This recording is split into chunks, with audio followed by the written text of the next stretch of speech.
1, 2, 3, let's go. Wednesday afternoon, hoping you will tune into our show. It's confidence. So some say we are not born with confidence, that it's a skill we can learn, and I think there's some truth in that. But also I do think that environment and upbringing and nurturing can have an effect. I mean, if, for example, somebody doesn't feel they've had unconditional love or validation from their home setting, their parents or whatever, that can seriously impact their self-confidence for much of their life, I suspect. So that's one thing. But equally, there are things we can do to improve our self-confidence. And I would say one of the first ones is having good eye contact, especially in a one-to-one situation. It's good to look at somebody, in the eye. One thing politicians probably do well, and there's not many things they do well in my view, but when you see them interviewed, they can give pretty rock-hard eye contact with the interviewer, which probably can be a bit overpowering to the interviewer, but strong eye contact is a very good thing. So that's something I think we can do if we are a bit nervous, a bit shy, and I think most people have a level of shyness in them, but we can probably overcome that, even if it's, we fake it to make it sort of thing. Until we make it, we appear much more self-confident. The number of times I've heard of people, I've read a biography of somebody, often a comedian or a well-known actor, and we hear that they say they're very, very shy. They have not much self-confidence.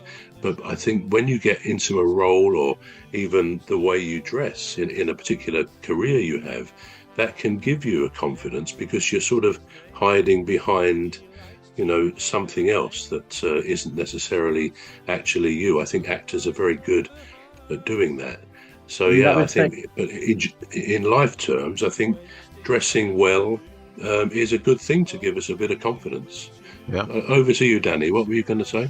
Oh, yeah, sorry, it was just a thought that I had when you mentioned that. Would you classify that as a false confidence then, like an actor who's hiding behind a persona in order to create an outlook of confidence, but actually no, they're not? Like I suppose like a suit. So would you consider that false confidence? To a degree. I'm not sure. False sounds a bit negative. I think being properly dressed for the part can give a confidence. It's difficult. I'm trying to think of examples. I used to do quite a bit of public speaking in my career over some years, and I had to be fairly smartly dressed in my role anyway, but I was always well presented. I made sure I was always very well prepared with what I was going to say, unlike today. But I was always well prepared. And though the dress, the feeling you get of being smart, knowing what you're going to say, that breeds a confidence within you. Now, I wouldn't call that a false confidence, but if I was suddenly asked to stand up and talk about something without any warning, well, I could do it because I had a lot of practice doing that sort of thing. But I'd be far less confident that I was going to sort of come out with the things I would like to say. So preparation and how you dress for the part. It may not be a suit. It may be you may be going to a country and western rodeo, that sort of thing, a party of that ilk, a fancy dress party. And I think, again, if you dress as Superman or something like that, or a woman can dress as Supergirl. the leader of our gang will make the show go with a bang and fund the aim of everything customers. And fund the aim of everything customers.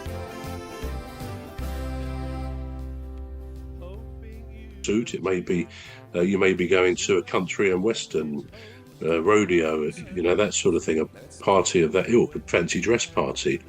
And I think, again, if you dress as Superman or something like that, or a woman can dress as Supergirl, you're hiding behind something.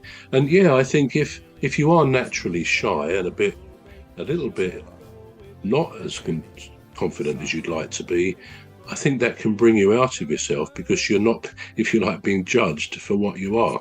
But whether that's a false confidence, I just think it helps to make you confident. Yeah. I was just thinking about a quote from, our favorite doctor, Dr. House, Gregory House. And his shoes, yeah, absolutely. And this one is on confidence.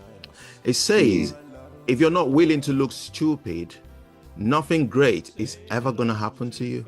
And essentially what he's saying is that to achieve something significant, you need to be comfortable taking risk and, potentially making mistakes, even if it means you appearing to be foolish in the process. Now, when I read that, I thought, how can you look stupid without looking not confident? How yes, Danny, please, yes. Okay, so that's an amazing question, and from what I understand, all three of us are musicians, right? Me and yourself were part of a group with some other chaps, and as you know, quite oftenly, I'll write a song, I'll throw my words down and I'll throw it straight up there before it's even finished for you chaps to scrutinise, and to me I'm not massively confident in just throwing my music up there to be judged. However, I do respect that I can look silly by what's up there, because you've seen it and I've messed up and I'm like, I look silly. However, also with that, I think there's an innate truth or an innate trust to somebody who's confident. So, like for me personally, if I put my lyrics up or my songs up, and then you were to say to me, "That's absolutely amazing," but you said that about every single one of my songs, I might then start thinking, well, hold up, he's saying something nice, but kind of really build a trust on that. Whereas if somebody was to say to me, that's good, but there's a few points there that I really didn't like, that to me would help me develop and grow confidence as a musician and an artist, because then I know I'm not going to then project my song into, I suppose, a public eye, where then I'm going to look even more ridiculous when I've just taken that risk of looking a little bit silly now to get an honest opinion. So then I can be confident that when I put that into a public perspective, that I'm not going to flop. Does that make sense? Yeah. Did that make sense? Yeah, in a way, I can understand where you're coming from, but what I'm getting from there is that in order for confidence to really work, there has to be a bit of a criticism. Absolutely. I think it's comfortability with criticism.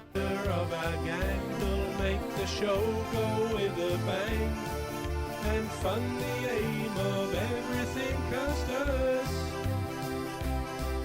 And fund the aim of everything cast us.